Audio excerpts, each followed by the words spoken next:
Alors, bonjour à toutes et à tous. Donc, je connais déjà certaines personnes, mais pour la plupart des personnes présentes, je vais me présenter. Donc, je m'appelle Gauthier Blangez. Je travaille pour Time to Fly en tant que spécialiste aviation durable.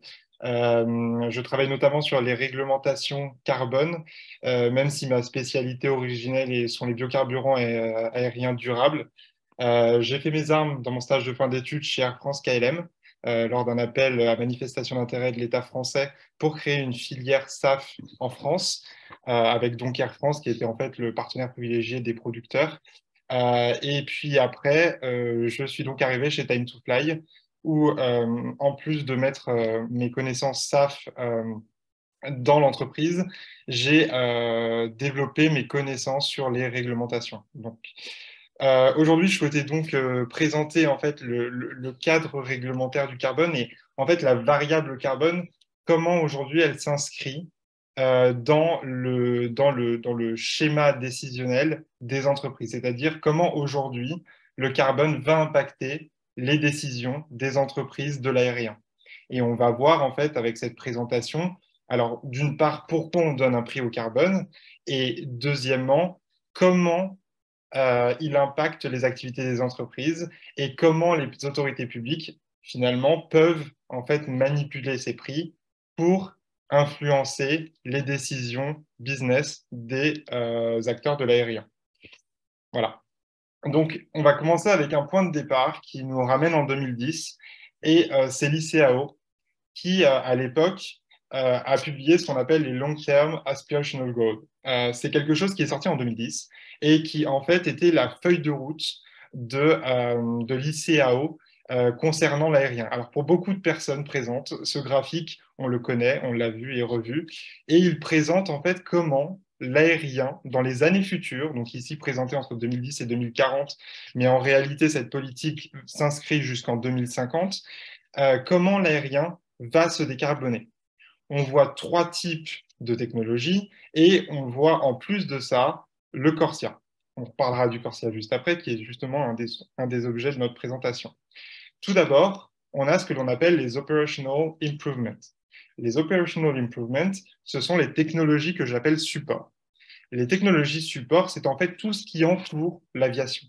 Vous allez donc avoir des mesures telles que le lavage écologique, quelque chose de très pragmatique que l'on peut faire dès aujourd'hui sur des avions, mais aussi une mise à jour du système aérien tel qu'on le connaît, avec par exemple le César, qui vise à une digitalisation et à une unification de l'espace aérien européen. Ensuite, d'autres mesures comme le green taxiing, donc en fait utiliser par exemple des méthodes électriques pour faire le taxiing ou encore mettre des lignes au sol pour pouvoir alimenter les avions quand ils sont garés. Vous avez donc ces technologies support qui représentent la marge rouge de votre graphique. Si nous arrivons à mettre en place ces technologies, nous pourrons donc réduire cette marge rouge. Mais cela n'est pas suffisant, il faut aller plus loin. On s'attaque alors aux technologies que j'appelle métiers. Les technologies métiers, c'est les technologies de l'aéronef, donc les technologies embarquées. On retrouve alors des innovations telles que l'open fan ou alors, par exemple, des revêtements. Vous allez avoir de la peinture, le triple O, ou des revêtements adhésifs comme le shark skin qui permettent d'améliorer l'aérodynamisme en vol. Vous allez avoir d'autres éléments comme par exemple les winglets qui, au fur et à mesure des itérations, permettent d'améliorer en fait l'aérodynamisme de votre aéronef. Et tout cela, ça veut dire consommer moins de carburant. Consommer moins de carburant, c'est émettre moins de CO2. Vous avez enfin une technologie complètement disruptive, l'hydrogène, c'est-à-dire repenser l'aéronef pour qu'au lieu de consommer du jet à 1, comme il le fait aujourd'hui, consommerait de l'hydrogène et n'éjecterait donc que de la vapeur d'eau. Enfin, vous avez une troisième catégorie de technologies qui, elle, en fait, concerne les avions que l'on a aujourd'hui. Donc, on revient sur les avions d'aujourd'hui et non plus sur les avions hydrogènes. Ce sont les biocarburants ou carburants alternatifs durables qui, eux, sont faits pour pouvoir être mis dans un réacteur d'avion en toute transparence. C'est-à-dire que c'est une copie conforme ou presque conforme du Jet 1 que l'on a aujourd'hui, qui serait donc, et donc qui apporte tous les avantages que l'on peut imaginer, tels que par exemple euh, pouvoir l'utiliser n'importe où, avec n'importe quel avion qui est aujourd'hui compatible avec du Jet A1. Nous avons bien sûr des mesures de sécurité et techniques qui, elles, ne sont pas le sujet de la présentation d'aujourd'hui, mais qui représentent en tout cas cette technologie des Sustainable Aviation Fuels, SAF, une majeure partie en fait, du potentiel de réduction sur l'aérien aujourd'hui. En fait, il apporte quelque chose de plus, le SAF, c'est qu'on n'a pas besoin de produire quelque chose de nouveau pour l'utiliser. En fait, quand on travaille dans l'environnement tel qu'est mon cas, en fait, on dit souvent que ce qui pollue le moins, c'est ce que l'on ne produit pas. Et quand on parle de SAF, eh bien, tout simplement, nous n'avons pas à produire de nouveaux avions ou de nouvelles motorisations. On utilise les avions tels qu'ils sont aujourd'hui avec une technologie nouvelle qui remplace parfaitement celle qui est déjà existante, le Jet A1. Et enfin, vous avez donc ce qui va nous intéresser aujourd'hui, la Corsia. Alors, je vais généraliser parce que là, il parle de la Corsia parce qu'on est dans un document de l'ICAO, mais on va parler des mesures de marché. Les mesures de marché, en réalité, c'est quelque chose de complémentaire aux trois mesures que je vous ai annoncées avant, donc les technologies support, les technologies métiers et le SAF. Et ces mesures de marché, c'est une réponse à l'impact environnemental de l'aviation qui va au-delà des mesures donc, opérationnelles, technologiques ou le SAF. On a trois types de mesures de marché. La première, ce sont les mandats. Les mandats, ce sont des obligations. Si l'objectif spécifié par cette obligation n'est pas atteint, l'obligé doit payer une taxe proportionnelle à l'écart entre l'objectif et sa situation actuelle. Deuxième mesure de marché, les programmes de compensation. Quand un opérateur aérien d'aéronef est concerné, il doit déclarer ses émissions et participer financièrement à hauteur de celles-ci dans des programmes de compensation validés par le régulateur. Je vais expliquer ça dans la slide suivante. Et enfin, troisième mesure de marché, le marché des quotas, celui dont on a tous entendu parler et que l'on appelle notamment ETS. Et donc, quand un opérateur d'aéronef est concerné, il doit déclarer ses émissions et acheter des crédits sur un marché. Ces crédits sont des unités purement financières. OK, là, vous avez la définition telle que vous la retrouveriez sur Internet. On va essayer d'être un petit peu plus clair et un peu plus didactique. Tout d'abord, expliquons la philosophie. Le mandat, on a un objectif. Vous avez votre barre blanche qui va être, par exemple, dans le cadre qui nous intéresse, donc l'aviation, la production de Jet A1, la production de Jet A1, la mise sur marché de Jet A1 par un metteur sur marché donné. 100% représente cette barre blanche. On lui donne un objectif, disons, de 80% de SAF sur les produits qu'il va délivrer sur le marché dans sa balance Jet A1 SAF. S'il ne remplit pas son objectif et que son effort réalisé ne se monte qu'à 60%, alors sur les 20%, d'écart, voilà, sur les 20% d'écart, il sera taxé et cet argent ira directement à l'État.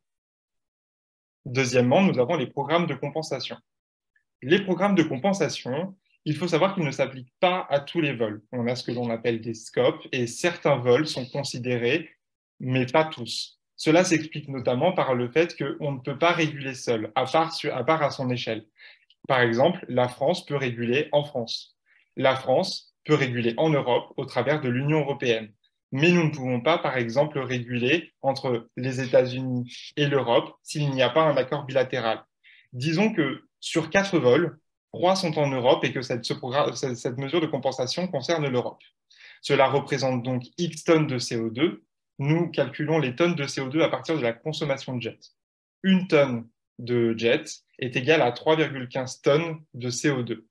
Donc, si nous avons par exemple une tonne par vol, nous avons donc 3,15 fois 3 tonnes de CO2, ce qui fait environ 10 tonnes de CO2, et on va donc acheter pour 10 tonnes dans des projets de compensation. Les projets de compensation, ce sont des projets qui sont très concrets. Ça va être typiquement ce que vous entendez par reforestation. Ça peut être aussi de l'amélioration énergétique. Alors, soit on emprisonne le carbone, c'est le cas par exemple des forêts, soit on empêche que le carbone soit libéré. Ça va être le cas par exemple de l'efficacité énergétique, par exemple sur des bâtiments. Et en fait, ces projets-là sont déterminés par l'État.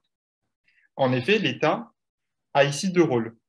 Le premier, c'est de valider des projets, c'est-à-dire qu'il va dire aux obligés quels sont les projets qu'il a le droit de financer au titre de la mise en conformité, et ensuite il va vérifier la mise en conformité des obligés. Enfin, nous avons le marché des quotas.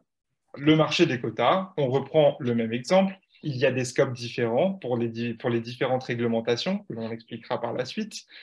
Nous avons donc 3 vols, nous allons dire que c'est 3 vols, qui représentent toujours X tonnes de CO2, ici 10 tonnes de CO2.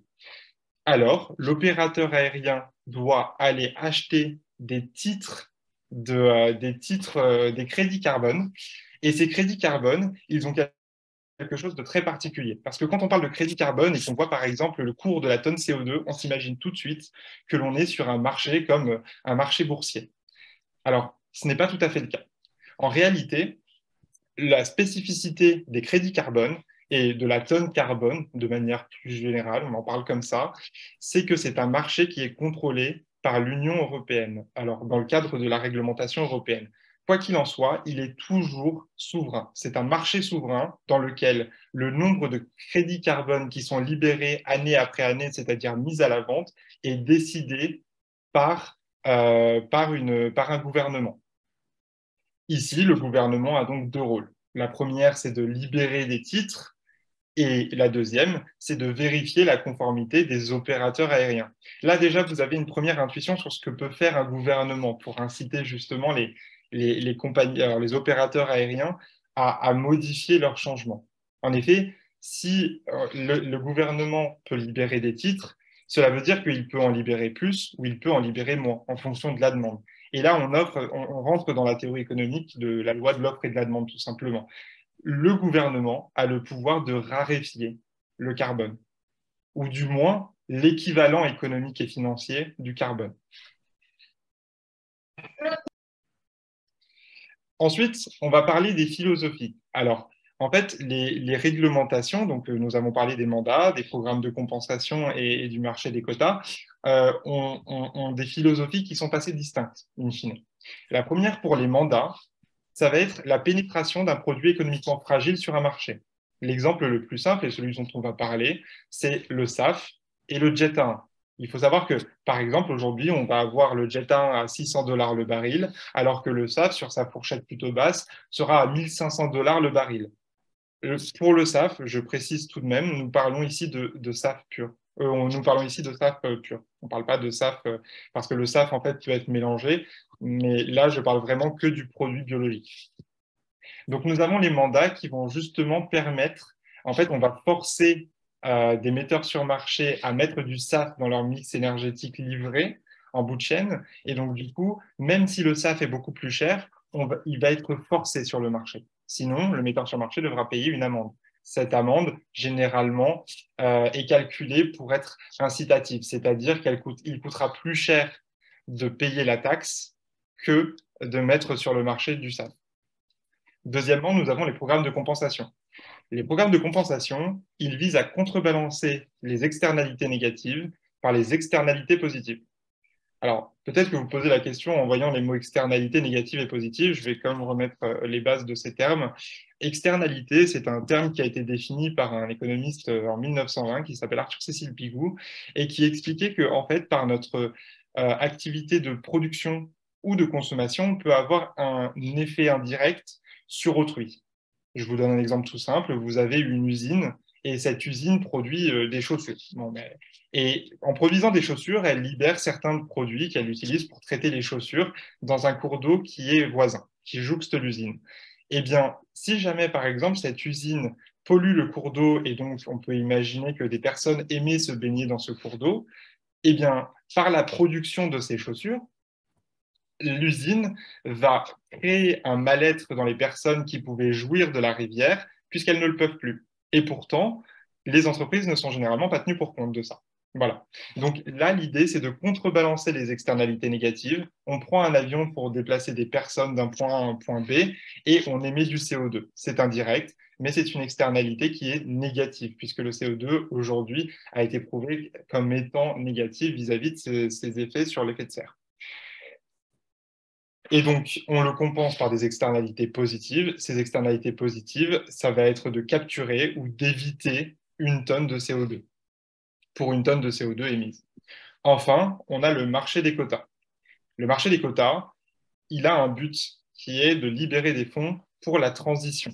Alors, la transition, c'est la transition durable. C'est-à-dire que quand on a une tonne de CO2 qui est émise par un acteur, alors cet acteur, s'il est obligé par les réglementations, va devoir acheter un crédit. Ce crédit représente de l'argent. Aujourd'hui, un crédit carbone coûte environ 95 $ sur le marché. Donc, l'opérateur aérien obligé va devoir acheter ce crédit à 95 $ et ces 95 $ vont être redistribués. C'est un petit peu comme les impôts, c'est de la redistribution indirecte. Voilà. Et toutes ces réglementations ont aussi un objectif commun, en plus d'un objectif qu'elles ont pour elles. Et cet objectif commun, c'est en fait de rendre abordable la transition durable. Alors, rendre abordable ne veut pas dire peu cher. Ce que je veux dire par rendre abordable, c'est que comparativement, il veut rendre plus cher la mise en conformité que le choix de décarboner ces processus. On va expliquer ça dans une dernière slide, mais pour l'instant, je vais revenir sur les différents types de réglementation. On a donc les mandats. Pour l'aviation, nous avons deux mandats aujourd'hui.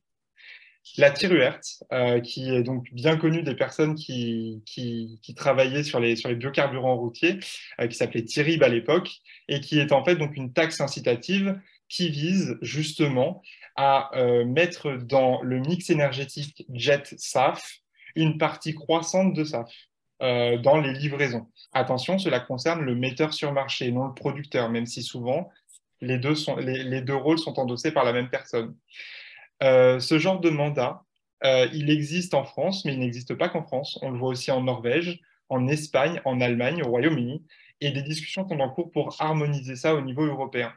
Sauf que vous vous en doutez bien que dans la structure du marché telle qu'on la connaît dans l'aviation, il y a quelque chose qui est très compliqué, c'est que c'est international. L'avion va faire des connexions régulières entre des pays, même entre des continents, et il se peut, par exemple, qu'une réglementation qui existerait en France, eh bien, l'équivalent n'existe pas, je dis par exemple Singapour, et donc du coup que pour des raisons évidentes, ils préfèrent par exemple s'avitailler à Singapour parce qu'il n'y aurait pas de réglementation et ça coûterait moins cher. Donc, il y a besoin d'un second mandat qui viendrait assurer que les efforts de réglementation sont bien répercutés sur la demande, sur les gens qui achètent du carburant. Et vous me voyez donc venir, le deuxième mandat qui pourrait être en place rapidement au sein de l'Union européenne, c'est un mandat d'anti-tankering. Donc le tankering, c'est cette pratique d'optimiser son avitaillement, c'est-à-dire par exemple, si le carburant est moins cher à Singapour qu'en France et que je fais un aller-retour Singapour-Paris, eh bien, je pourrais très bien prendre plus qu'il m'en faut à Singapour pour faire mon aller et une partie de mon retour et donc prendre une quantité minime de carburant en France, là où ce serait plus cher. Néanmoins, cela pose un problème évident, c'est que si jamais je fais ça, mon avion est plus lourd. Si mon avion est plus lourd, je consomme plus. Si je consomme plus, j'émets plus. Et en plus de ça, on pourrait éviter du coup d'avoir à acheter du SAF en France, vu que notamment, on aurait des obligations de mettre du SAF sur le marché. Donc, il y aurait un mandat anti-tankering qui obligerait les opérateurs aériens à avitailler tous leurs vols au départ d'un pays de l'Union européenne à hauteur de 90% du besoin de ces vols. Voilà. Ensuite, et là, c'est encore une fois, c'est encore une fois riche, nous avons les autres mesures. Ces autres mesures, donc nous avons parlé du marché des quotas et des programmes de compensation. On va commencer par le marché des quotas parce que c'est le plus connu. Alors, l'ETS, que l'on appelle Emission Trading Scheme, il intègre l'aviation depuis 2012. Donc, ce n'est pas quelque chose de nouveau. Ce qui est nouveau, en fait, dans l'ETS, c'est que je vous avais parlé tout à l'heure du fait qu'on libérait de plus en plus, que l'État libérait des crédits, des crédits carbone. Eh bien, en fait, le gouvernement, petit à petit, diminue le nombre de ces crédits. De plus, au début de la réglementation, le gouvernement, enfin l'Union européenne, avait décidé, pour faire une entrée en douceur dans le programme, d'offrir des crédits aux compagnies aériennes. Aujourd'hui, Aujourd'hui, le nombre de ces crédits offerts diminue. Le but, c'est qu'en 2027, plus aucun crédit ne soit offert, que ce soit aux compagnies aériennes ou aux autres obligés sur ce marché. Il faut savoir qu'aujourd'hui, l'aviation n'est pas la seule à être traitée par ce programme ETS. On a aussi les unités au sol, donc ce sont les usines. Et bientôt, l'aviation et les unités au sol seront rejointes par le fret maritime. Voilà. Donc, du coup, on a l'ETS. Et alors là, l'ETS, en fait, il y a une petite subtilité, c'est qu'en réalité, il n'existe pas qu'un seul ETS. On vous parle souvent de l'ETS européen, mais il s'est passé quelque chose en 2020, on est tous, et qui a fait qu'il y a eu la création d'un autre ETS, c'est le Brexit. Dans le Brexit, il y a eu un accord pour que soit créé un Brexit britannique. Et donc aujourd'hui, l'ETS se décline alors en trois versions. La première, donc, c'est le ETS, donc, qui concerne l'Europe. Et donc, ce sont les vols entre deux pays européens qui sont taxés, mais aussi les vols à l'arrivée en Europe pour la Grande-Bretagne et la Suisse. Nous avons ensuite le l'UKETS. Donc l'UKETS qui, lui, va taxer principalement les vols à l'arrivée de la Grande-Bretagne euh, depuis l'Europe, mais aussi les vols internes à la Grande-Bretagne, domestique Grande-Bretagne. Et nous avons un troisième qui est la Suisse. Et alors la Suisse, à l'époque, était un petit peu à part. Aujourd'hui, il est complètement intégré à l'EETS. Donc même aujourd'hui, dans notre travail de mise en conformité avec nos clients chez Time2Fly, l'EETS et le CHETS sont traités de manière transparente et hyper fluide. Voilà. Donc pour les compagnies aériennes, alors il y a une distinction qui est faite entre les compagnies aériennes et ce que l'on appelle les ANCC, SPO, etc. C'est-à-dire que les compagnies aériennes, le seuil est à 10 000 tonnes parce que leur activité économique, c'est de vendre de l'avion, c'est leur cœur de métier. Donc c'est 10 000 tonnes de CO2, ce qui est équivalent à peu près un tiers en consommation de jet, alors que pour les autres acteurs, c'est 1 000 tonnes de CO2, puisque en fait, ils volent à la marge. Donc ça, c'est pour le marché des quotas. Et ensuite, on a les programmes de compensation. Les programmes de compensation, il y en a deux. Le plus connu, c'est l'Accorsia. L'Accorsia, c'est un accord de l'ICAO qui, en fait, demande aux acteurs internationaux, donc les opérateurs aériens internationaux, de se mettre en conformité à partir du moment où ils dépassent un seuil de 10 000 tonnes de CO2 sur les vols internationaux, aucun vol national, entre deux pays signataires du Corsia. Il faut savoir que nous sommes aujourd'hui dans une phase volontaire, mais que la phase obligatoire commencera en 2027 et que l'Union européenne s'est portée volontaire à partir de 2021. Donc pour tous les pays de l'Union européenne, nous avons donc l'obligation de traiter le Corsia si jamais un opérateur aérien doit se mettre en conformité. Ensuite, nous avons la dernière, donc c'est celle qui vient d'arriver, qui donc a été lancée l'année dernière pour le programme de suivi et qui donc le programme de mise en conformité. Parce que en fait, quand on fait la mise en conformité, c'est toujours en N+1. Donc, si la loi climat et résilience, l'article 147 a été lancé l'année dernière, c'est cette année que nous devons faire la mise en conformité. Donc, la mise en conformité, en fait, elle s'applique sur les vols nationaux à partir du moment où l'opérateur aérien est soumis aux EUETS et que le montant en tonnes CO2 de ces vols domestiques dépasse les 1 000 tonnes de CO2. Voilà. Et donc, à chaque fois, on a, donc pour ces programmes de compensation, je vous expliquais tout à l'heure qu'on avait donc le gouvernement qui en fait proposait des programmes, des projets de compensation. On a des projets qui sont variés. Alors pour la loi climat et résilience L147, typiquement, l'État français propose ce que l'on appelle le label bas carbone. Le label bas carbone, ce sont des programmes qui sont en fait qui sont surveillés avec une méthodologie très précise et approuvés par le gouvernement français, notamment dans le cadre de la mise en conformité de cette loi. Aussi, pour la Corsia, nous avons un ensemble de labels, généralement venant d'acteurs privés, et qui permettent, alors qui proposent tout en fait un système de monitoring qui permet justement d'obtenir les labels qu'ils proposent. Et la Corsia, enfin l'OACI, par le biais de la Corsia, met à jour chaque année une liste de tous les labels autorisés pour se mettre en conformité vis-à-vis de la Corsia.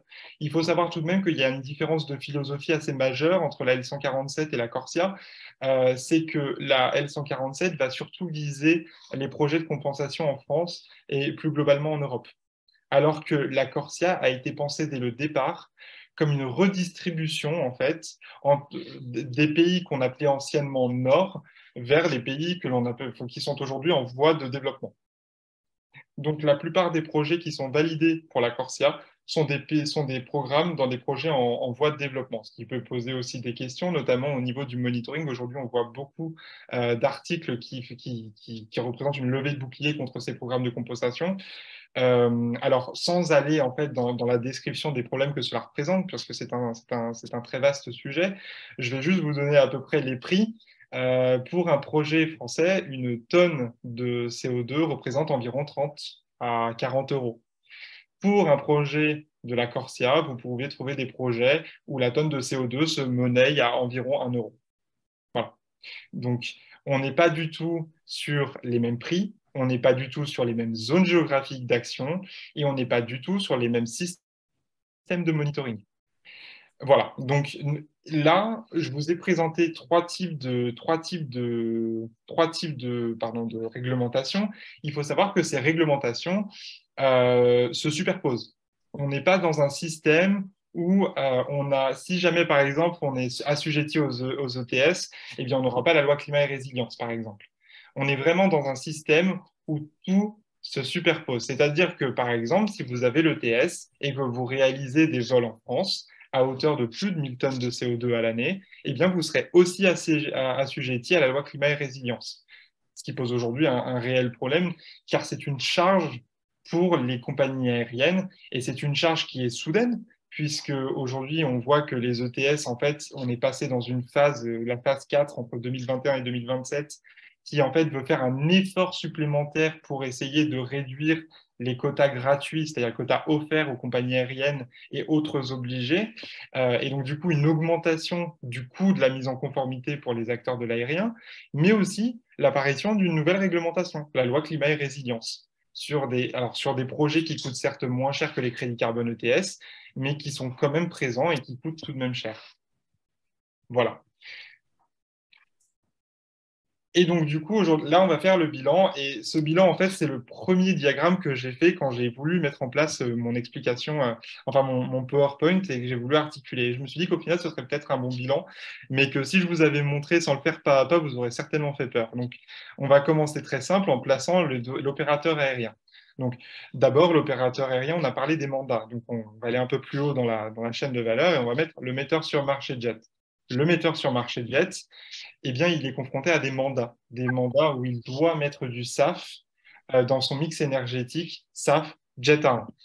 Ces mandats, en fait, impactent le prix du jet. Pourquoi? Eh bien, tout simplement parce que si jamais je mets plus de SAF dans mon mix énergétique que je vends, eh bien, je dois au final aussi en amortir les coûts. Il est compliqué aujourd'hui de vendre du SAF, je ne sais pas si je pourrais tout vendre. Donc, pour diminuer le risque et arriver au profit que je m'étais visé en début d'exercice comptable, eh bien, j'augmente le prix du jet A1 conventionnel.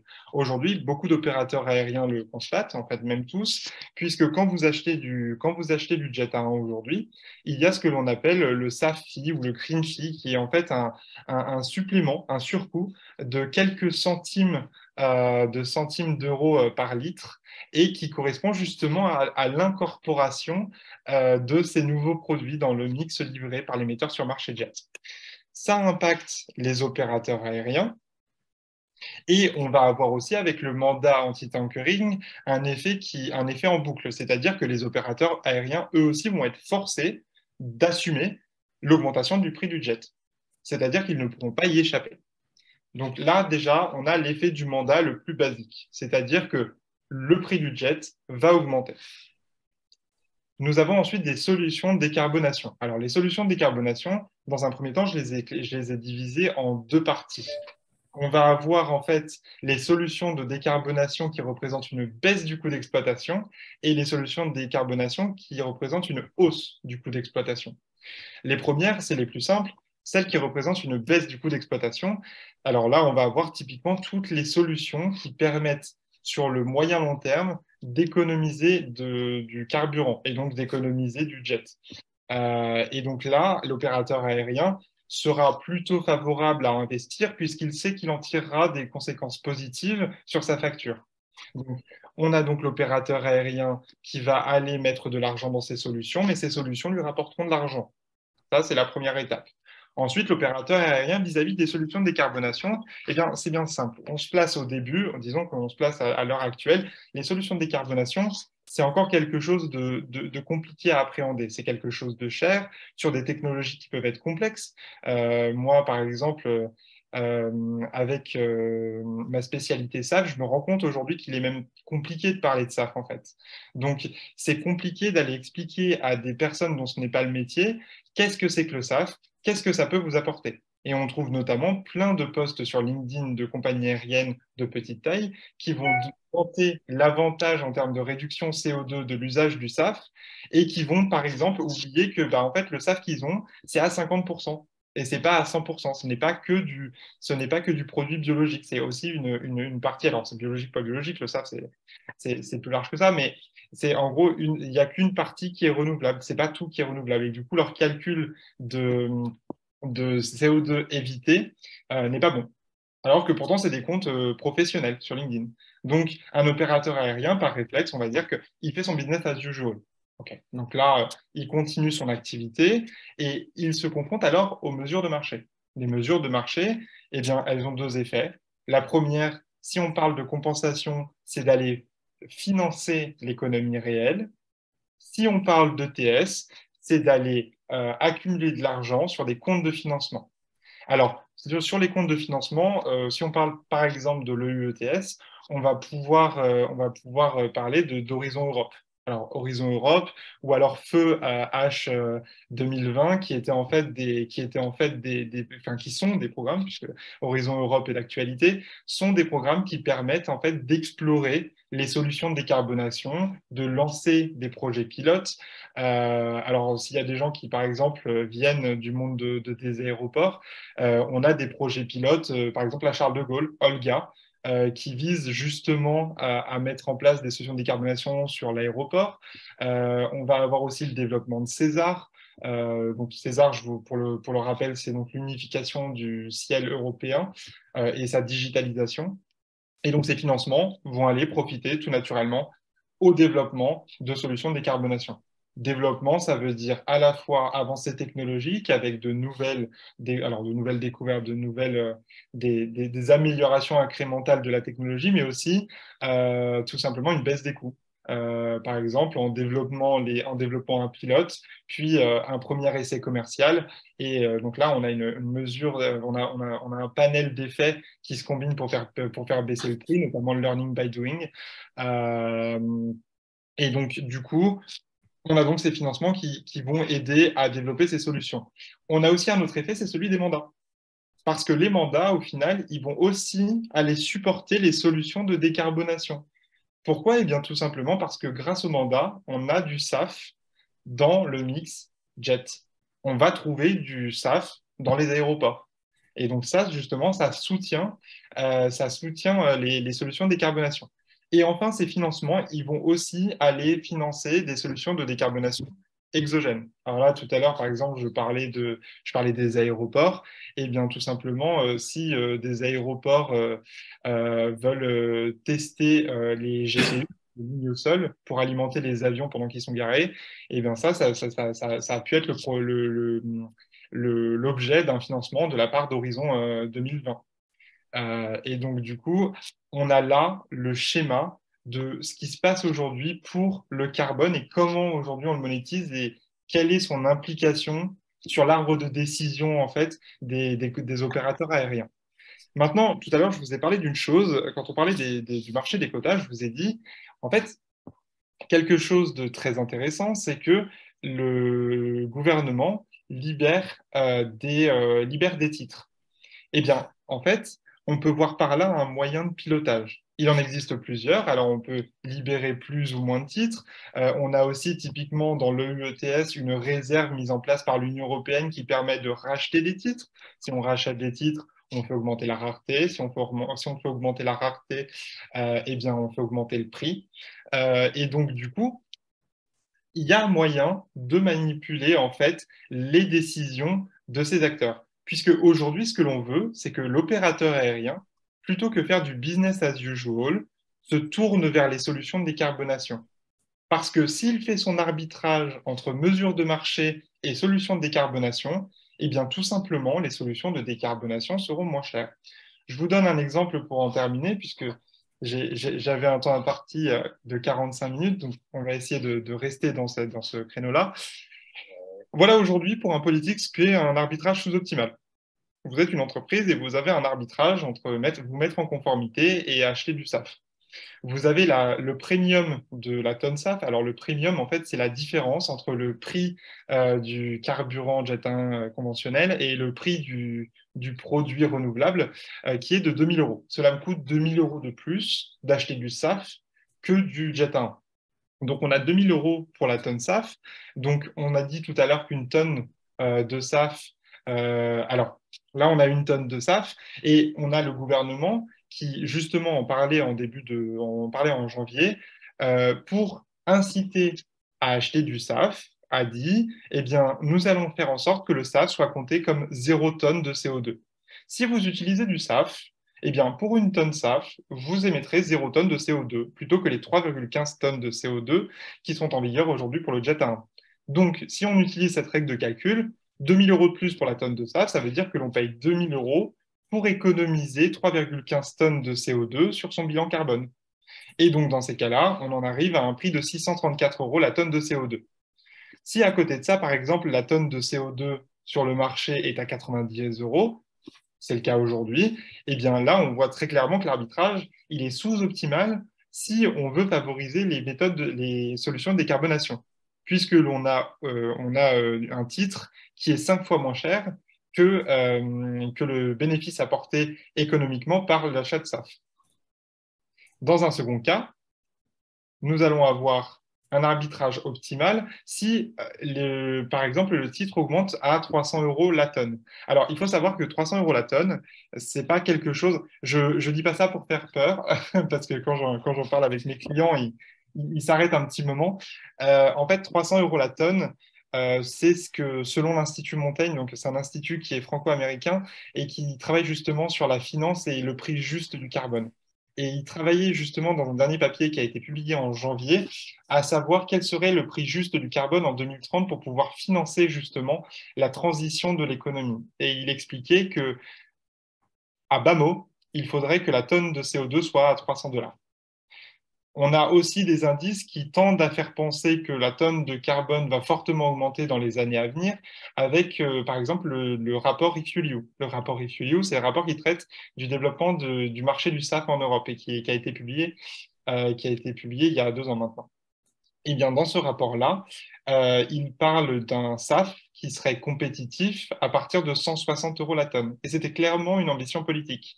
Donc on se rend compte qu'aujourd'hui, on a vraiment une volonté de l'Union européenne de manipuler ces prix pour essayer de favoriser ces solutions-là. D'ailleurs, tout à l'heure, je vous parlais de la réserve qui est dans le marché des crédits carbone. Cette réserve est là pour une raison, c'est réguler les prix, mais aussi justement pour faire monter les prix au besoin si jamais en fait le marché stagne. Donc du coup, si là nous avons une tonne carbone à 300 euros et alors on est dans un futur un moyen terme, mais disons que le premium est baissé à 750 euros la tonne SAF. Là, dans ces cas-là, par exemple, nous pourrions avoir un exemple d'arbitrage optimal. Bien entendu, les chiffres annoncés ne sont pas des prévisions assumées, ce sont des chiffres qui se basent sur des prix qui ont été annoncés, mais qui ne sont pas, qui n'ont pas vocation à être vérité absolue. Mais donc là, vous voyez, on a exactement ce que voudraient faire en fait les politiques, c'est-à-dire arriver à un arbitrage en faveur des solutions de décarbonation plutôt que d'acheter du crédit carbone. Voilà. Ou alors des projets de compensation. Voilà. Donc là, je vous ai un petit peu dépeint, je vais revenir sur la slide précédente, puisque c'est celle qui décrit ce dont on a parlé. Là, vous avez vraiment en fait un schéma initial. Alors, j'ai voulu être le plus large possible parce que c'est un sujet dans lequel on peut très vite se perdre en spécificité. Et étant mon premier webinaire, je ne savais pas à quel point les auditeurs seraient spécialistes du sujet. Mais vous avez déjà une idée en réalité de ce qu'il se passe pour un opérateur aérien, alors que cet opérateur soit une compagnie aérienne ou alors un département d'une entreprise qui aurait un jet ou 2 jets ou même un hélicoptère et qui sont soumis en fait à cette pression-là. C'est qu'aujourd'hui, on les pousse vers les solutions de décarbonation, Certaines sont faciles à faire adopter puisqu'elles apportent un gain réel en termes monétaires, alors que dans d'autres cas, il faut créer ce gain monétaire. Et pour créer ce gain monétaire, il y a la solution la plus simple, c'est de rendre plus cher la mise en conformité. Voilà. J'espère que vous aurez appris des choses sur ce qui se passe au niveau de la valorisation du carbone dans le cadre des réglementations carbone, qu'elles soient européennes, françaises ou mondiales. Je vous laisse aux questions si vous en avez. Merci beaucoup de m'avoir Merci. écouté. Merci Gauthier pour la présentation. On a deux questions dans le chat, alors je te propose de commencer par celle-là. Tout d'abord, la question de Francky que j'encourage à ouvrir. Du coup, vous pouvez ouvrir votre caméra, Francky, pour compléter. Donc, je lis la question. Quelles sont les solutions de décarbonation, citer un exemple, qui engendrent une baisse des coûts d'exploitation? Oui. Alors, en fait, quand on parle de baisse de coûts d'exploitation, je parle avant tout d'économie de jet 1. Et alors, alors, ça peut être de l'économie de jet 1, ça peut être d'autres économies. On a d'abord les économies de jet 1, par exemple, avec des moteurs plus efficients. Donc là, on peut penser tout de suite à l'OpenFan. Vous allez avoir ensuite vous allez avoir en fait une amélioration, par exemple, de l'aérodynamisme. Alors là, on peut penser à la peinture triple O, alors la peinture triple O qui a été adoptée, mais je ne sais plus par quelle compagnie, je ne sais pas si c'est pas British Airways, le revêtement Shark Skin, alors là, qui est encore un autre type de revêtement qui lui a été adopté par Lufthansa. Et qui permettent justement d'améliorer l'aérodynamisme et donc du coup de réduire en fait la consommation de jet aérien. On va avoir ensuite des baisses des coûts d'exploitation, mais qui ne sont pas liées au kérosène. On peut notamment penser au lavage écologique des avions. Alors, le lavage écologique des avions, c'est quelque chose d'assez merveilleux, c'est-à-dire que ça fait économiser une quantité folle d'eau, puisqu'en fait, on passe d'un produit qui est en fait un peu comme si vous mettiez du liquide vaisselle dans l'eau. Je caricature, hein. Mais c'est un peu comme si vous passiez d'un produit où vous mettez du liquide vaisselle dans l'eau et qui est un petit peu de mousse à une mousse, en fait. Complètement un produit qui est mousseux. Et vous économisez jusqu'à 20 fois votre consommation d'eau. Donc vous payez beaucoup moins cher en eau. Si vous ramenez ça sur une flotte, vous faites baisser vos coûts d'exploitation. Ensuite, il y aura d'autres solutions, mais qui alors là ils seront en fait amenées par paire d'acteurs, si je puis dire. Je pense tout de suite je pense tout de suite au GPU, c'est-à-dire aux lignes au sol dans les aéroports, puisque là, il faut un effort des aéroports pour qu'elles puissent installer ces lignes, ce qui peut être très compliqué parce que ça veut dire casser du tarmac, enfouir les lignes, etc., etc. Donc ça peut être assez compliqué, mais ça peut permettre à des compagnies aériennes de justement profiter d'une énergie moins chère une fois parquée. Pareil pour le green taxing. Le green taxing, lui, mettrait à profit l'énergie électrique plutôt que le kérosène pour la phase de roulage. Donc ça, ce sont le type de solution de décarbonation qui engendre une baisse du coût d'exploitation. Alors, une baisse du coût d'exploitation, on est bien d'accord qu'on parle ici donc, du coût des OPEX et sans considérer les CAPEX. Et donc, du coup, par exemple, sur du green taxing, si par exemple, on a une solution qui a été présentée il n'y a pas très longtemps, qui en fait mettre un moteur électrique dans la roue, on a un gros CAPEX au départ. Mais par contre, après, on peut le lisser dans le temps et finalement gagner de l'argent sur le moyen long terme. Donc ça peut finir rentable, ces choses-là. Et c'est de ces technologies-là dont je parle précisément. Ok, merci Gauthier. Je te propose de passer à la question suivante parce qu'on en a quelques-unes qui s'accumulent dans le chat. Une question de Serge. Serge Alexandre, quelles sont les protections contre la concurrence déloyale de la part des compagnies extérieures à l'UE? Alors, il faut savoir que en fait, les réglementations, les réglementations ici s'appliquent en fait aux acteurs qui réalisent des vols. En fait, pour savoir qui doit se soumettre aux réglementations que j'ai citées, eh bien, finalement, en fait, on va se baser non pas sur la nationalité des compagnies aériennes, mais sur l'activité qu'elles effectuent. Il faut savoir qu'en fait, on peut voir ça comme un péage. C'est-à-dire que on parle de concurrence déloyale, à mon sens, quand on parle en fait d'une activité qui est rigoureusement similaire, mais pour lesquelles un des parties aurait un avantage économique significatif, qu'il soit justifié ou non. Et là, en réalité, on va taxer les vols Europe-Europe. Donc, si jamais on a des compagnies aériennes qui font des vols Europe-Europe, eh bien qu'elles soient américaines, françaises, britanniques, elles seront taxées. Donc, on n'a pas vraiment une distorsion de compétitivité sur le plan géographique, puisque ces activités sont toutes, puisque en fait, si une compagnie n'est pas taxée, c'est tout simplement qu'elle n'est pas sur les mêmes, elle n'est pas sur les mêmes trajets, elle n'est pas sur le même marché. Maintenant, en effet, on peut par contre dire que, eh bien, une compagnie européenne, du fait de l'avancée réglementaire, à la vie plus dure qu'une compagnie américaine, par exemple. Ça, on peut tout à fait le dire. Mais pour moi, ça ne tient pas de la distorsion économique. Ok. Question suivante d'un certain M. Frono. Concernant les SAF, quid de la concurrence entre les différents secteurs de l'économie, aviation, VS maritime notamment? La production saura-t-elle alimenter tous les besoins? Alors, le SAF, ça, c'est une très, très grande question. Et c'est aujourd'hui la question que beaucoup de gens se posent parce qu'on parle du SAF comme d'une technologie prometteuse. En fait, le SAF, il faut savoir qu'on peut utiliser beaucoup de ressources pour le faire. Il n'y a pas qu'une seule technologie. En fait, il y en a une multiplicité et ces technologies, en fait, ont l'avantage de toutes mobiliser des ressources différentes. Aujourd'hui, on n'est pas capable. En fait, je vais aller droit au but sur cette question-là parce qu'on pourrait tourner autour pendant des heures. Il est vrai qu'aujourd'hui, les annonces faites sont bien au-delà de la réalité ou de la connaissance que l'on a de la disponibilité de la ressource. Aujourd'hui, on vend le SAF et il y a un aspect très marketing sur le SAF parce que les compagnies aériennes, alors même pas que les compagnies aériennes, mais les opérateurs aériens ont compris qu'ils pouvaient jouer sur ce levier-là. C'est quelque chose d'assez futuriste, bien que tout à fait réel aujourd'hui, avec un fort potentiel de décarbonation. On parle notamment de 80% de réduction en moyenne. Alors attention, quand on met du SAF dans un avion, les 80% de réduction, ce n'est que sur la partie renouvelable. Et j'insiste fort là-dessus. Aujourd'hui, on ne peut mettre que 50% de parties renouvelables dans un blend de SAF. Un blend de SAF, donc c'est le SAF tel qu'on en parle aujourd'hui dans les médias, c'est 50% de SAF renouvelable et 50% de jet à 1. Donc mais aujourd'hui, un travail est fait pour que la certification soit valide sur du 100% et des tests sont en place par Safran, notamment Airbus, etc.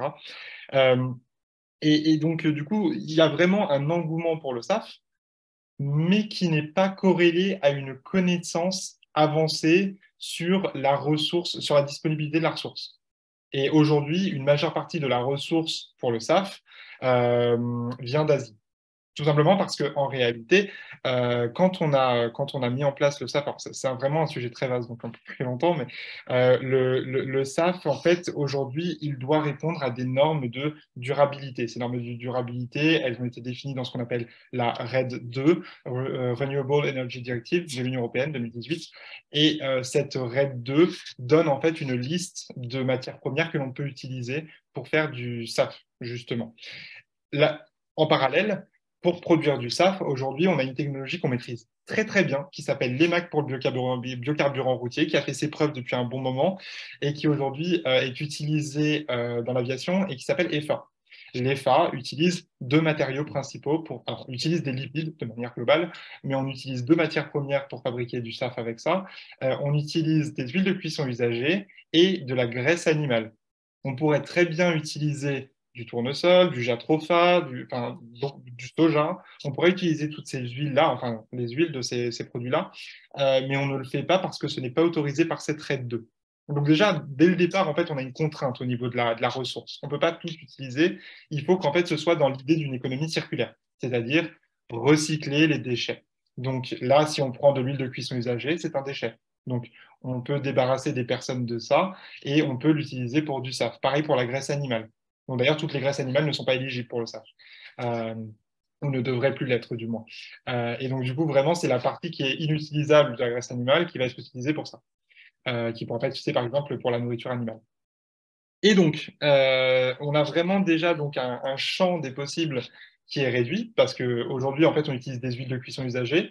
Les pays les plus les plus gros producteurs d'huile de cuisson usagée, ce sont les pays asiatiques. Donc, en fait, on importe beaucoup d'huile de cuisson usagée de ces pays-là. Mais il faut savoir que ça devient tellement concurrentiel que si à l'époque, il n'existait pas de marché pour ces produits-là, aujourd'hui, on a un réel marché sur les huiles de cuisson usagées. On a des marchés sur des déchets. Et donc ça, c'est quelque chose d'aujourd'hui qui est... Alors, ça émerge depuis une petite dizaine d'années, mais c'est vraiment un nouveau paradigme économique qui est en train de naître, avec un nouveau secteur qui est le réemploi de matières usagées. Voilà. Et outre cela, parce que j'imagine que c'est aussi le sens de la question, c'est qu'on a une vraie compétition des usages. L'aviation n'est pas le seul à vouloir utiliser des déchets pour se carburer, si je puis dire, pour fonctionner. Alors là, encore une fois, ça va être aussi dépendant des directions politiques qui vont être prises. Mais il est vrai qu'aujourd'hui, l'approche telle qu'elle est présentée dans les trilogues de l'Union européenne, enfin de l'Assemblée européenne, c'est aussi de dire qu'il faut faire attention au fait que tous les secteurs ne s'équivalent pas. Pourquoi? Alors, ne s'équivalent pas, je m'explique. Alors, certes, le poids n'est pas le même. Par exemple, si on compare le train à la voiture, on n'est pas du tout sur les mêmes ordres de grandeur en termes de pollution. Mais quoi qu'il en soit, en termes de facilitation de décarbonation, sur l'aviation, vous avez très peu, voire pas du tout de solutions, à part l'hydrogène du coup, pas du tout de solutions, mais qui sont disponibles aujourd'hui, pour décarboner de manière aussi efficace l'aviation, ce qui n'est pas le cas de la voiture. La voiture, on peut la décarboner par d'autres moyens. Voilà. Et donc, du coup, en fait, on va avoir aussi un devoir de mettre en priorité certaines industries pour certaines ressources. Et ça, c'est vraiment un enjeu, un enjeu politique de ces prochaines années. Voilà. Merci Gauthier. Alors la question de Guillaume, je pense que tu y as répondu aussi. Guillaume, tu nous diras après, mais je pense qu'elle est complète. Alors je passe à la question de René Vatou. Les mandats prévus par Refuel EU sont-ils aussi appliqués aux metteurs sur marché, Total, BP? Seront-ils appliqués pour ces sociétés à l'échelle de l'ensemble de leur volume vendu en Union européenne ou alors à échelle plus petite par pays, voire par aéroport, lieu de vente du carburant? Alors, juste les mandats prévus par RefuelEU, on parle des mandats du coup d'anti-tankering. Si... René, je vous encourage à ouvrir votre micro et votre caméra pour avoir un échange si vous êtes avec nous. Oui, bonjour. Je parlais du mandat SAF, des mandats SAF, d'incorporation SAF. Alors, non, les mandats d'incorporation SAF, en fait, aujourd'hui sont exclusivement destinés aux metteurs sur marché. Alors, j'ai vu une question tout à l'heure où on me demandait quels metteurs sur marché. Alors, les metteurs sur marché, il y a deux types, deux grandes catégories, je dirais, pour les metteurs sur marché SAF. Vous allez avoir les producteurs d'une part. Alors, les producteurs de SAF aujourd'hui, vous avez des producteurs de SAF que vous connaissez tous, qui sont en fait des pétroliers. On va avoir notamment en tête de file Total Energy, BP à la marge, Shell aussi, qui s'investit beaucoup dans le sujet. Donc des pétroliers classiques qui vont donc juste en fait augmenter leur portefeuille avec des nouveaux produits, donc, dont le SAF.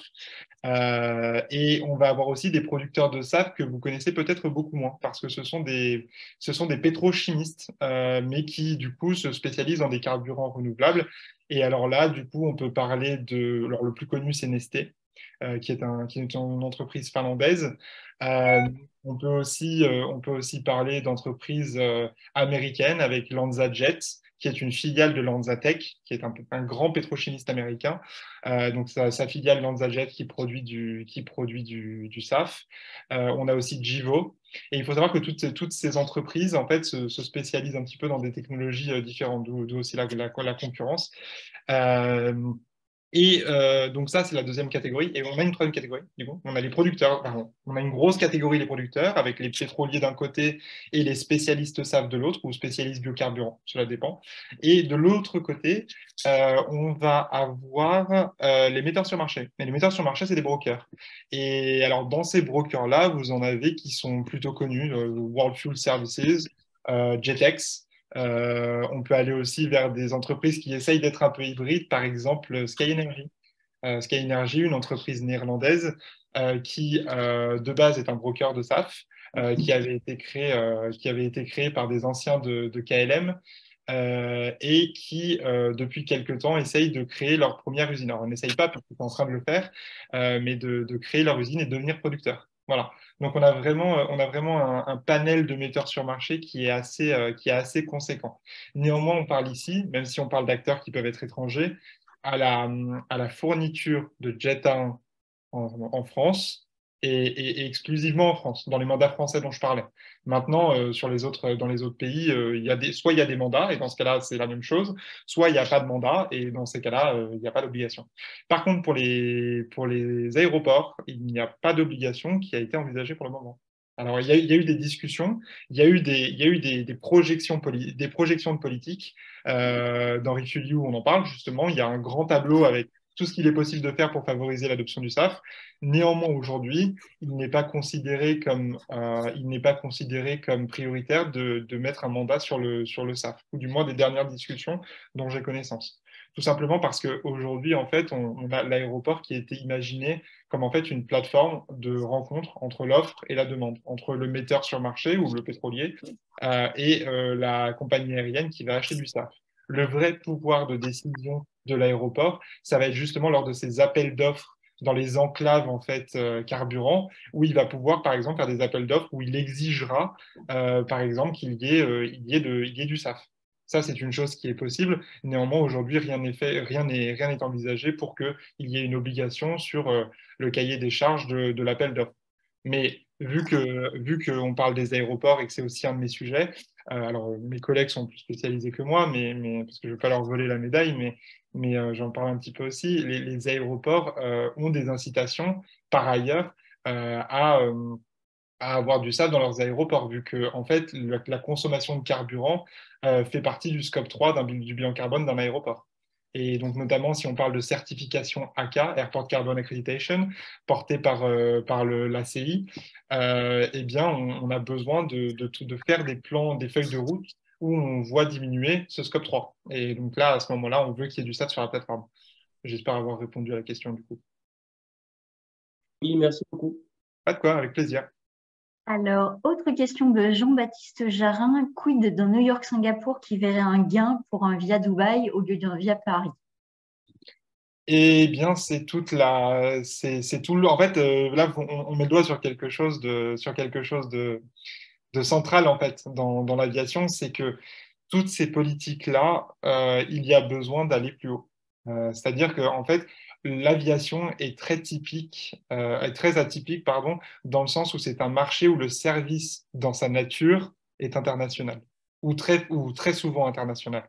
Donc, ça veut dire que oui, Monsieur Jarin, si demain vous êtes le gestionnaire d'une flotte et que vous décidez de faire une escale à Dubaï plutôt qu'à Paris pour éviter pour faire de l'optimisation en fait sur les réglementations, vous pourrez le faire. Maintenant, si on rentre un petit peu dans la technique, tout à l'heure, j'expliquais justement qu'on ne peut pas, par exemple, on peut pas réglementer des vols entre les États-Unis et l'Europe s'il n'y a pas un accord bilatéral qui n'existe pas pour le moment. Eh bien, en fait, si vous avez du New York-Paris, vous ne serez pas taxé dessus. Donc, quoi qu'il en soit, si vous voulez passer par Dubaï, vous pouvez. Mais si vous faites New York, Paris, Paris, Singapour, vous aurez pas de réglementation. Alors là, du coup, je parlais pour les ETS. Maintenant, j'imagine aussi que votre question se portait surtout sur l'anti-tankering. J'ai réalisé ça en le disant, mais du coup, j'apporte aussi des précisions sur l'ETS. Sur l'anti-tankering, c'est tout à fait possible. Et c'est une limite évidente de la réglementation. Et c'est précisé d'ailleurs dans Refuel You. C'est une des grandes craintes et aujourd'hui, il est compliqué de faire, c'est-à-dire de l'éviter, c'est-à-dire de la contrer. Pour la contrer, il faudrait par exemple que eh bien, Dubaï nous permette d'étendre le champ réglementaire de l'Europe, ce qui n'est pas, à ma connaissance, quelque chose qui est en travail aujourd'hui. Voilà.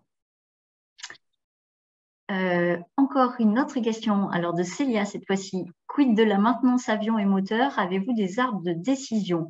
Réparer vs acheter les nouvelles générations d'avions ou moteurs, moins consommateurs de fuel, moins d'émissions? Voilà. Alors, ça, c'est une question dans la gestion de sa flotte. Pour être tout à fait honnête, c'est pas du tout ma spécialité. En fait, on est sur là, on gère à ce moment-là, en fait, à savoir, est-ce qu'un avion nous fait économiser assez de CO2 nous fait économiser assez de carburant vis-à-vis de l'ancienne génération. Néanmoins, là où c'est important de le dire, c'est que les gens dont c'est la spécialité, eh bien, ils vont devoir calculer différemment parce que le carbone devient une variable de ce calcul. C'est-à-dire qu'à partir du moment où j'économise du jet, et vous commencez à connaître la chanson, à partir du moment où je commence à économiser du jet, si jamais je suis assujetti aux réglementations carbone, eh bien, j'économise aussi du CO2. Si j'économise du CO2, je réduis le volume de crédit ou de projet de compensation auquel je dois participer, et donc j'économise de l'argent. Voilà.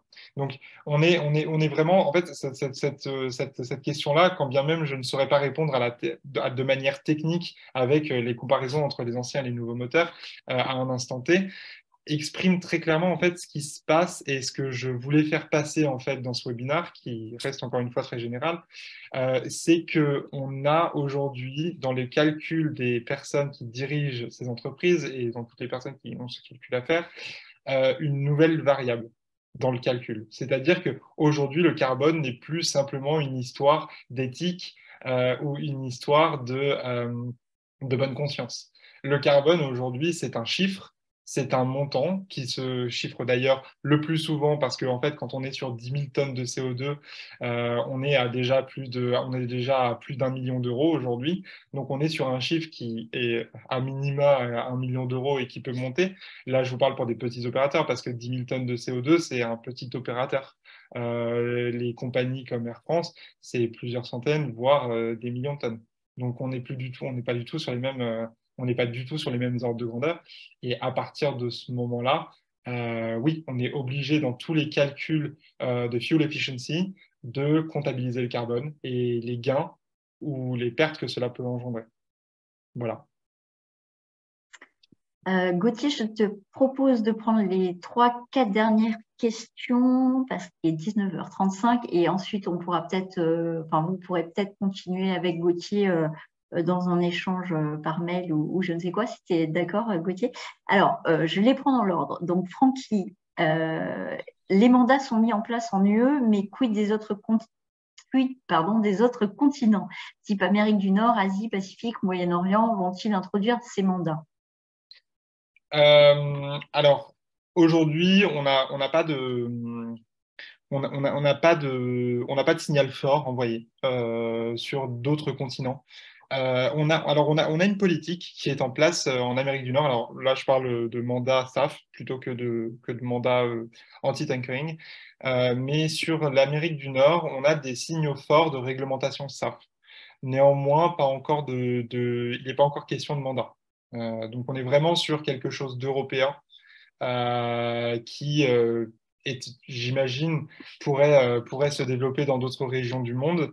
Mais il faudra qu'il y ait une poussée comme il y en a une en Europe et comme il y en a une en ce moment sur ces sujets-là.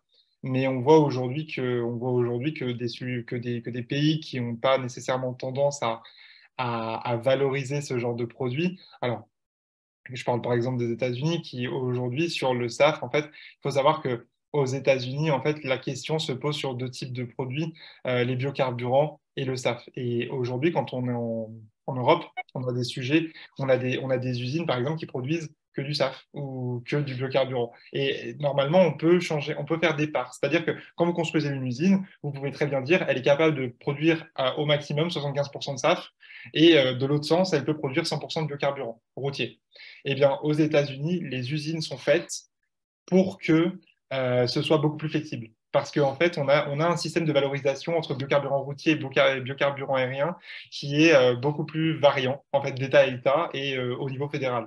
Donc, il y a des réglementations dans ce pays-là, mais qui sont encore loin des avancées européennes qu'on a. Il faut savoir qu'en Europe, on est vraiment en tête sur ces réglementations qui sont à la fois donc, les plus contraignantes, mais qui sont aussi les plus novatrices en termes d'environnement. Je passe à la question de Guillaume. Quelles sont les caractéristiques techniques du SAF? Quelle est sa densité énergétique? Les émissions de CO2 sont-elles les mêmes que pour du kérosène pour une quantité d'énergie fournie? Alors cette question-là, si je peux vous y répondre, si on peut y répondre plutôt par mail, parce que je pense que là on va perdre beaucoup de gens, je pense, Ok. et je pense que je vais fournir aussi de la documentation. Je fournirai de la documentation au passage. Comme ça, ce sera peut-être plus complet et ça répondra peut-être mieux à la question, sans perdre tout le monde. D'accord. Je lis ensuite. Alors, Guy nous dit j'attire votre attention sur les difficultés de certains aéroports qui distribuent le carburant par oléoréseau, sans camion-citerne, mais via des piles. Je ne sais pas ce que tu as écrit, Guy. Via des pits. Voilà, bah, écoute, vas-y, dis-le Voilà. en live. Il y a des grands aéroports ou de taille plus moyenne qui n'ont pas de camion-citerne pour la distribution, c'est par oléoréseau, donc une seule qualité de carburant disponible. On met 10% de SAF, on met 50% de SAF, on met 100% de SAF. Mais tout le monde doit payer le même carburant. Il n'y a pas de possibilité de choix, donc c'est des difficultés pour les compagnies aériennes de trouver un dénominateur commun. Voilà, c'est plus difficile. Après, tout le monde roulera ou volera avec le même carburant, mais dans un premier temps, il y aura des compagnies qui adhéreront, d'autres qui n'adhéreront pas. Et quand on est en éolé au réseau, c'est très compliqué. Voilà, tout simplement. Ouais, C'est tout alors facile. là c'est un sujet parce que du coup je suis alors là entièrement d'accord et c'est vrai que le SAF aujourd'hui c'est un produit en fait il faut savoir qu'aujourd'hui sur la distribution de carburant on a donc des oléoducs pour les principaux aéroports donc vous avez deux principaux oléoducs en France, un qui couvre la vallée du Rhône et un autre qui couvre la vallée de la Seine et vous avez un troisième oléoduc qui est l'oléoduc de défense européenne et cet oléoduc vient de s'ouvrir justement au SAF. Néanmoins, vous avez quand même qu'une partie de la France qui est couverte. Typiquement, à Bordeaux, vous n'avez pas d'oléoduc pour les aéroports. Et le fait est que vous avez beaucoup d'aéroports, pour avoir du SAF, ça leur coûterait très cher parce que, alors, généralement, les usines, les raffineries sont corrélées, en fait, la présence de raffineries est corrélée à la présence d'oléoducs.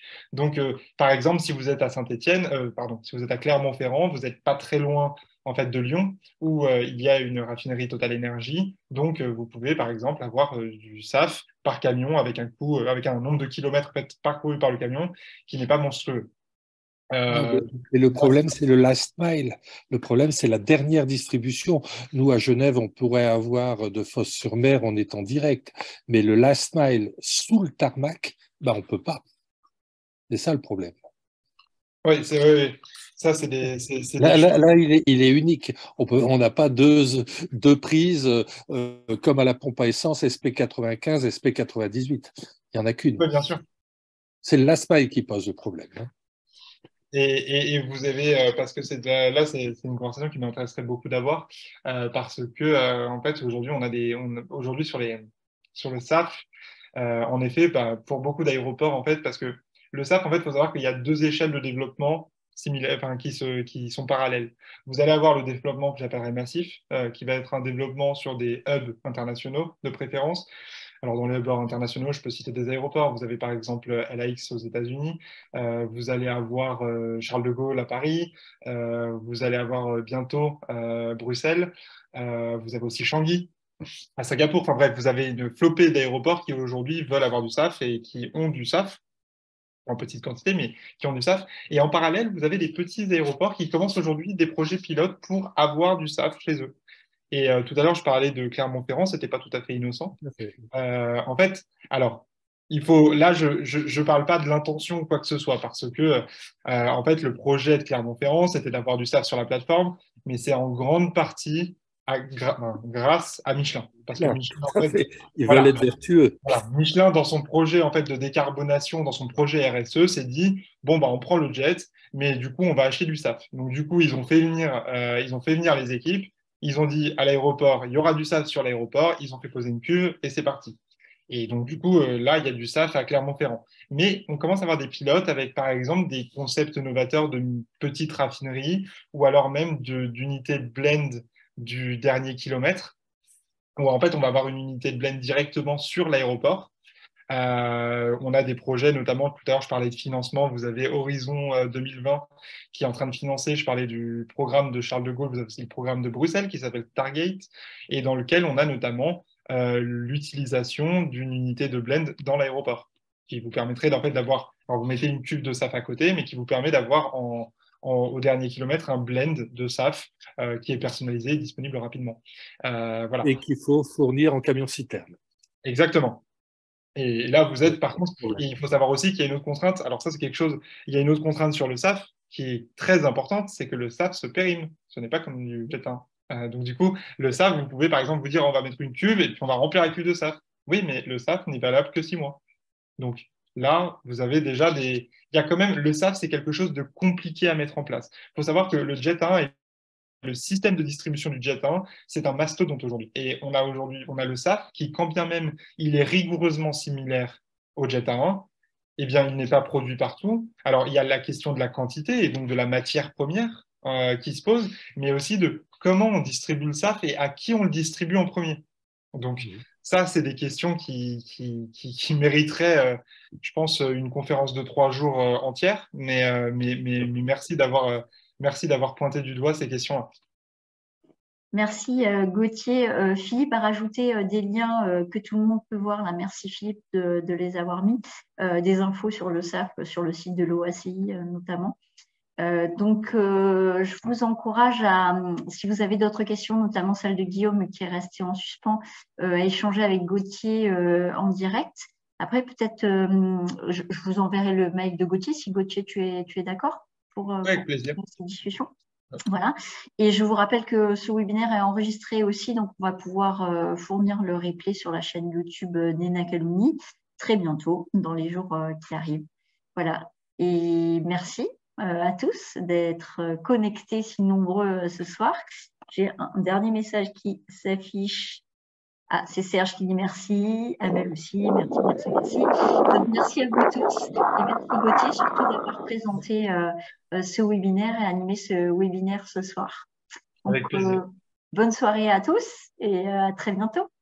Merci, bonne soirée, au revoir. Au revoir, bonne soirée. Au revoir, merci.